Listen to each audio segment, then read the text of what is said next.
आज की कक्षा में हम अफ्रीका में आर्थिक जो प्रतिरूप है, आर्थिक विकास है, उसका अध्ययन करेंगे। इससे पूर्व की कक्षा में हमने अफ्रीका की वनस्पति और उसकी जलवायु का अध्ययन किया था। अफ्रीका महाद्वीप का जो हमारा चैप्टर चल रहा है उसके अंतर्गत हम अफ्रीका महाद्वीप का उच्चावच, वहाँ की नदी बेसिनों के बारे में, जलवायु के बारे में और वहाँ की वनस्पति के बारे में अध्ययन कर चुके हैं। आज हम वहाँ के आर्थिक प्रतिरूप का अध्ययन करेंगे। चूंकि अफ्रीका एक पिछड़ा हुआ महाद्वीप है और पिछड़ा हुआ महाद्वीप होने के कारण अफ्रीका का जो आर्थिक विकास है वो अधिक नहीं हो पाया है, क्योंकि उसका पिछड़ापन इसके लिए उत्तरदायी है। प्रारंभ में काफी मुश्किलें रही, भौगोलिक सीमाएं भी थी। बाद में यूरोपीय देशों के द्वारा उससे अपना उपनिवेश बनाया गया, लेकिन उन्होंने भी यहाँ पर अपने उसके विकास के लिए कोई कार्य नहीं किया, अपितु यहाँ के संसाधनों का ही दोहन किया है। उन लोगों ने यहाँ पर पूंजी लगाई, स्थानीय संसाधनों का दोहन किया। तो वर्तमान समय में भी अफ्रीका में जो विकास की, आर्थिक विकास की जो स्थिति है वो उचित नहीं, अच्छी नहीं है। यहाँ पर कुछ कारण है, जैसे शिक्षा की कमी है, बेरोजगारी है, निम्न जीवन स्तर है, तकनीकी ज्ञान की कमी है, परिवहन के साधनों की कमी, उद्योगों का विकास सीमित होना, पूंजी की कमी और अनेक प्राकृतिक आपदाओं के कारण अधिकांश अफ्रीकी देशों की जो अर्थव्यवस्था है आज भी विदेशी सहायता और सहयोग पर निर्भर है।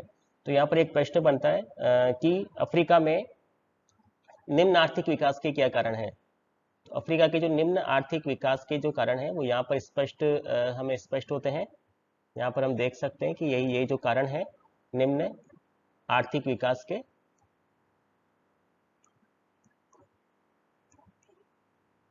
इसमें पहला कारण है यहाँ पर स्पष्ट है, शिक्षा की कमी होना। दूसरा कारण है बेरोजगारी। तीसरा, निम्न जीवन स्तर। चौथा, तकनीकी ज्ञान की कमी। पांचवा, परिवहन के साधनों की कमी। छठा, उद्योगों का विकास सीमित होना। सातवां, पूंजी की कमी। आठवां, अनेक प्राकृतिक आपदाएं। इन सभी कारणों की वजह से यहाँ पर जो अर्थव्यवस्था उसका विकास पर्याप्त नहीं हो पाए। तो 8 कारण यहाँ पर हो गए। तो एक प्रश्न यहाँ से तो आपका पूरा हो गया कि दक्षिण अफ्रीका में निम्न आर्थिक विकास के कारणों की समीक्षा कीजिए। तो ये सभी जो 8 कारक है उसमें सम्मिलित किए जाएंगे। तो ये तो हो गए यहाँ पर निम्न आर्थिक विकास होने का प्रमुख कारण। लेकिन यदि हम देखें तो कुछ देश हैं जिन्होंने अफ्रीका में आर्थिक विकास किया है। अब वो देश कौन कौन से हैं उनके बारे में हम यहाँ पर देखेंगे, क्योंकि आर्थिक विकास हुआ है और कई जो अनेक देश हैं उन्होंने अपना आर्थिक विकास भी किया है। उनमें है दक्षिण अफ्रीका, विकसित देश है, जिम्बाब्वे है, मिस्र है, अल्जीरिया है, आदि ने उल्लेखनीय प्रगति की है। अब ऐसे दक्षिण अफ्रीका है, तो दक्षिण अफ्रीका ने, चूंकि तटीय देश है, तटीय देश होने के कारण यहाँ पर परिवहन की, यातायात की सुविधा है, तो उसकी वजह से इसका विकास हो गया। जिम्बाब्वे, यहाँ पर भी कृषि और तटीय स्थिति होने के कारण विकास हुआ है। मिस्र में, अल्जीरिया में, इन सभी में कृषि प्रमुख कारक रही जिनके कारण से इनका विकास हुआ है। अफ्रीका की अर्थव्यवस्था, आर्थिक दशा का अध्ययन करने में सबसे पहले हम जिस पक्ष का अध्ययन करेंगे, सबसे पहला जो हमारा पक्ष रहेगा वो हमारा सबसे पहला पक्ष है यहाँ पर कृषि। कृषि का हम यहाँ पर अध्ययन करेंगे। अफ्रीका में लगभग सभी प्रकार की जलवायु पाई जाती है। हमने पिछले अध्याय में अध्ययन किया था कि वहाँ पर मरुस्थलीय जलवायु से लेकर के शीत शीतोष्ण जलवायु जो कि पर्वतीय भागों में पाई जाती है वहां तक मिलती है। अफ्रीका महाद्वीप में कृषि का अधिक विकास नहीं हो पाया है, जिसका प्रमुख कारण ये है कि एक तो वहाँ पर तकनीकी जो विकास है वो नहीं है, दूसरा वहाँ पर पूंजी की कमी है, जनसंख्या भी कम है। तो इसलिए अधिक जो वहाँ पर कृषि है वो वहाँ पर निर्वाहक स्वरूप की, यानी वहाँ जो लोग रहते हैं वो स्वयं की आपूर्ति के लिए कृषि उपज उगाने का कार्य करते हैं, क्योंकि जनसंख्या भी कम है और अधिक उनके पास धन अधिक नहीं है, तकनीकी अधिक नहीं है, कृषि आदान को खरीदना उनके लिए संभव नहीं है। और यहाँ पर जो मुख्यतः खाद्यान्न उगाए जाते हैं, खाद्यान्नों में गेहूं, चावल, मक्का ये प्रमुख हैं, ये यहाँ पर उगाए जाते हैं। चावल तटीय भागों में, नदी बेसिनों में उगाया जाता है। गेहूं जो उनके नदी तटीय क्षेत्र है वहाँ पर गेहूं उगाया जाता है, नदी घाटों में गेहूं भी उगाया जाता है, चावल भी उगाया जाता है, तथा मिश्र में कपास का उत्पादन किया जाता है। भूमध्य सागर के तटीय देश है, वहाँ पर खट्टे और रसदार फलों का उत्पादन भी होता है। तो यहाँ पर हम देखते हैं कि कृषि में तकनीकी कम है। यहाँ उत्पादित फसलों में अभी आपको बताया था मक्का, ज्वार, चावल, शकरकंद, मूंगफली, आलू के अतिरिक्त कपास, गन्ना, कहवा, कोको, नारियल, खजूर का उत्पादन भी होता है। भूमध्य सागर तटीय देशों में रसदार फलों का उत्पादन किया जाता है। अभी हमने देखा था, जो भूमध्य सागरीय फल है, जो प्रदेश है वहां पर रसदार फलों का उत्पादन होता है। तो खाद्यान्नों के अलावा यहाँ पर हम देखते हैं कि कौन कौन से हैं। शकरकंद हो रहा है, मूंगफली है, आलू है, कपास है, कपास यहाँ की प्रमुख मुद्रादायनी फसल है, कहवा और कोको, नारियल, ये सभी यहाँ की प्रमुख मुद्रादायनी फसलें हैं। तो अफ्रीका में उत्पादित करने होने तो यहाँ से प्रश्न बनता है, अफ्रीका में उत्पादित होने वाली प्रमुख खाद्यान्न फसलें कौन सी हैं?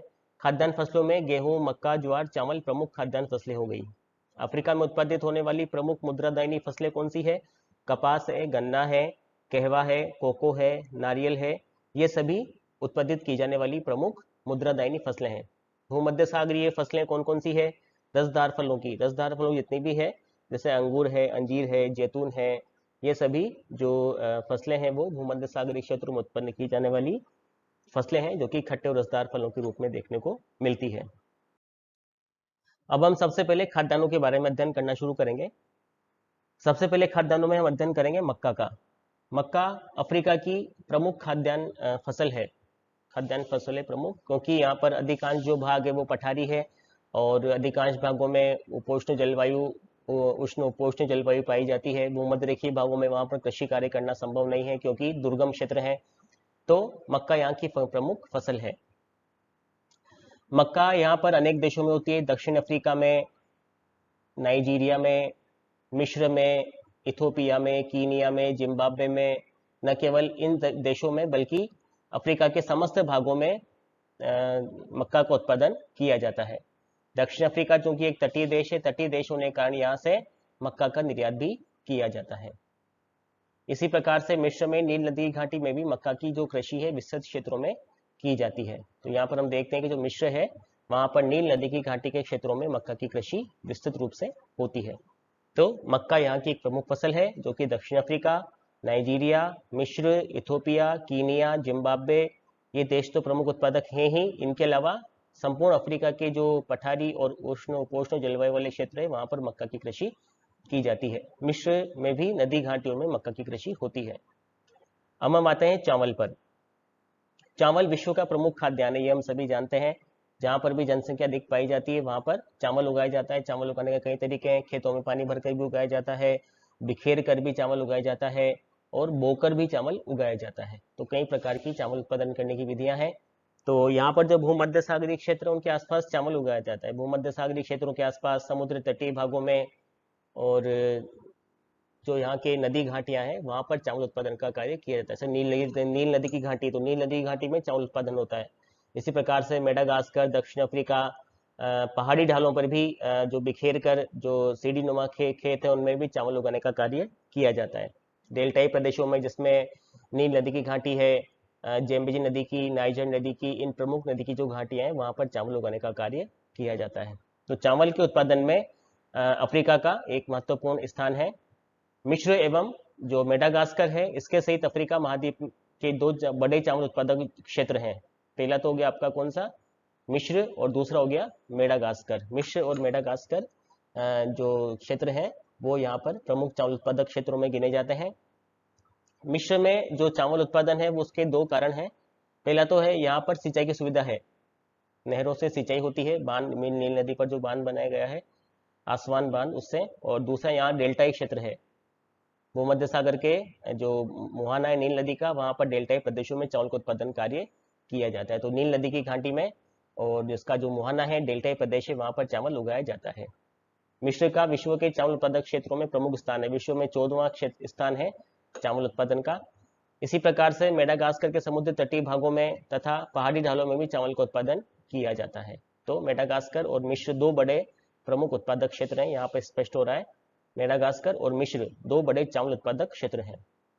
मिस्र एवं मेडागास्कर चावल के निर्यातक भी क्षेत्र हैं, क्योंकि यहाँ पर चावल का उत्पादन अधिक हो जाता है। अधिक का कारण क्या है? क्योंकि यहाँ पर अनुकूल दशाएं हैं और अनुकूल दशाएं होने के कारण चावल का उत्पादन अधिक हो जाता है और अधिक उत्पादन होने की वजह से यहाँ से जो है चावल का जो निर्यात है वो किया जाता है। तो ये दो बड़े देश उत्पादक भी हैं और उत्पादक होने के साथ साथ ये देश यहाँ पर चावल के निर्यातक भी हैं। अब हम देखते हैं गेहूं। गेहूं विश्व का एक प्रमुख खाद्यान्न है और प्रमुख खाद्यान्न होने के नाते विश्व के लगभग सभी भागों में गेहूं उगाया जाता है। गेहूं विशेष रूप से अफ्रीका के भूमध्य सागरीय जलवायु वाले भागों में होती है। तो भूमध्य सागरीय जलवायु जो है वो एक तो भूमध्य सागरीय तटीय देशों में, अफ्रीका के उत्तरी जो तटीय देश हैं भूमध्य सागर के, वहां पर होती है, वहां पर पाई जाती है, और दक्षिण अफ्रीका में है। तो यहाँ पर स्पष्ट है कि मिस्र में, मोरक्को में, अल्जीरिया में, ट्यूनीशिया, ये सभी भूमध्य सागर के तटीय देश हैं। देखिए यहाँ पर मिस्र, मोरक्को, अल्जीरिया, ट्यूनीशिया, ये सभी भूमध्य सागर के तटीय देश हैं। और इसके साथ साथ दक्षिण अफ्रीका में भी ये जलवायु पाई जाती है, तो वहां पर भी गेहूं का उत्पादन होता है। गेहूं का जो उत्पादन है वो मूल रूप से शीतकाल में होता है। शीतकाल में क्यों? क्योंकि भूमध्य सागरीय तटीय प्रदेशों में शीतकाल में वर्षा होती है, तो शीतकाल की वर्षा का लाभ इसे मिल जाता है, इसलिए शीतकाल में यहाँ पर वर्षा होती है भूमध्य सागरीय जलवायु वाले देशों में, तो उसका लाभ इसे मिल जाता है। तो यहाँ पर चावल शीतकाल में उगाया जाता है, स्पष्ट है यहाँ पर। तो अफ्रीका में मुख्यतया जो भूमध्य सागरीय जलवायु वाले प्रदेशों में चावल का उत्पादन होता है। इसी प्रकार से हम देखते हैं कि मिस्र, मोरक्को, अल्जीरिया, ट्यूनीशिया, ये तो उत्तर के तटीय क्षेत्र हैं जहां पर चावल का उत्पादन होता है। इसके अलावा दक्षिण अफ्रीका, अल्जीरिया, कीनिया, तंजानिया में भी गेहूं का उत्पादन किया जाता है। तो गेहूं मूल रूप से दक्षिण अफ्रीका में भूमध्य सागरीय जलवायु वाले देशों में ही होता है, ये ध्यान रखें आप। जो भूमध्य सागरीय जलवायु वाले देश है, जलवायु के बारे में हमने पढ़ लिया है पिछले चैप्टर में। तो गेहूं का उत्पादन मुख्य रूप से अफ्रीका में भूमध्य सागरीय जलवायु वाले देशों में, जो तटीय देश हैं भूमध्य सागर के, मिस्र, मोरक्को, अल्जीरिया, ट्यूनीशिया और दक्षिण अफ्रीका, ये प्रमुख क्षेत्र हैं। इसके अलावा अल्जीरिया, कीनिया, तंजानिया में भी गेहूं का उत्पादन होता है। गेहूं की जो उत्पादन दशा आप जानते ही हैं, सामान्य सी है, वो आपको याद रहनी चाहिए। गेहूं की है, चावल की है, अफ्रीका की, ये सब जो उत्पादक दशाएं ये आपको याद होनी चाहिए, इनको बार बार रिपीट हम नहीं करेंगे। इसके बाद अगला है कपास। कपास का जो ये है, कपास एक अफ्रीका की प्रमुख व्यापारिक फसल है, और व्यापारिक फसल होने के कारण यहाँ पर उगाई जाती है। तो यहाँ की प्रमुख जो व्यापारिक फसलें थी उनके बारे में आपको मैंने बताया था। व्यापारिक का मतलब मुद्रादायनी फसलें, जिनसे मुद्रा अर्जित होती है, तो कपास का उनमें महत्वपूर्ण है। तो कपास, इसके साथ साथ कोको, कहवा, गन्ना, ये सभी यहाँ की मुख्य मुद्रादायनी फसलें हैं। अफ्रीका कपास उत्पादन के लिए प्रसिद्ध है। यहाँ का जो प्रमुख कपास उत्पादक क्षेत्र है, प्रमुख कपास उत्पादक यहाँ का जो क्षेत्र है वो मिस्र है। मिस्र में कपास का उत्पादन अधिक मात्रा में किया जाता है, क्योंकि नील नदी की जो घाटी है उसमें कपास का उत्पादन होता है। मिस्र की लंबे रेशे वाली कपास अंतर्राष्ट्रीय स्तर पर प्रसिद्ध है, इसकी बहुत अधिक मांग है। लंबे रेशे वाली कपास मिस्र में उत्पादित होती है। इसे इजिप्टियन कॉटन के नाम से भी जानते हैं। देखिए, इजिप्टियन कॉटन के नाम से प्रसिद्ध है। मिस्र की जो कपास है वो किस नाम से प्रसिद्ध है? इजिप्टियन कॉटन के नाम से प्रसिद्ध है। मिस्र की जो कपास है वो इजिप्टियन कॉटन के नाम से प्रसिद्ध है। तो मिस्र में हम जानते हैं कि मिस्र में उत्पादन कहाँ होगा? नील नदी घाटी में होगा। तो मुख्य मुख्य जो क्षेत्र है हम ऑटोमेटिक यहाँ पर पकड़ सकते हैं। नील नदी की घाटी में उत्पादन किया जाएगा, जेम्बिज नदी घाटी, नाइजर नदी की घाटी। इसके अलावा दक्षिण अफ्रीका का जो क्षेत्र है, मेडागास्कर है, तो समुद्र तटीय भागों में, नदी घाटियों में, यहीं पर ही कपास का उत्पादन होता है। तो मिस्र में चूंकि नील नदी की घाटी इसके लिए प्रसिद्ध है, वहां पर डेल्टाई मिट्टी भी, कांप मिट्टी भी पाई जाती है, और जलवायु भी अच्छी है, तो वहां पर इस प्रकार की उत्तम रेशे वाली कपास का उत्पादन किया जाता है। मिस्र न केवल उत्पादक है बल्कि निर्यातक भी है, निर्यात भी करता है। उत्पादन अधिक होता है तो निर्यात भी करता है। इसके अलावा सूडान में भी कपास का उत्पादन किया जाता है। सूडान अफ्रीका की 14% कपास का उत्पादन करता है। सूडान में नील नदी की घाटी, विशेषकर गेजिस का मैदान और आदि प्रमुख कपास उत्पादक क्षेत्र हैं।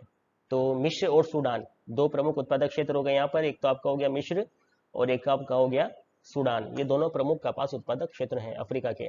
मिस्र और सूडान, याद रखिएगा, मिस्र और सूडान अफ्रीका के प्रमुख कपास उत्पादक क्षेत्र हैं। और क्यों है ये हमें समझ ही लिया भी, क्योंकि नील नदी की घाटी है, और नील नदी की घाटी होने के कारण वहां पर जो कांप मिट्टी है वो पाई जाती है, सिंचाई हो जाती है, जलवायु भी उत्तम है, तो वहां पर लंबे रेशे वाली अच्छी किस्म की कपास का उत्पादन किया जाता है। इसके अलावा जिम्बाब्वे, नाइजीरिया, तंजानिया, चाड, मोजाम्बिक, अन्य अफ्रीकी देशों में कपास का उत्पादन किया जाता है। तो यहाँ पर भी स्पष्ट है कि इसके अलावा नाइजीरिया में, जिम्बाब्वे में, तंजानिया में, चाड में, मोजाम्बिक में भी कपास का उत्पादन होता है। तो यहाँ पर हमने 4 फसलों के उत्पादन के बारे में आज हमने अध्ययन किया।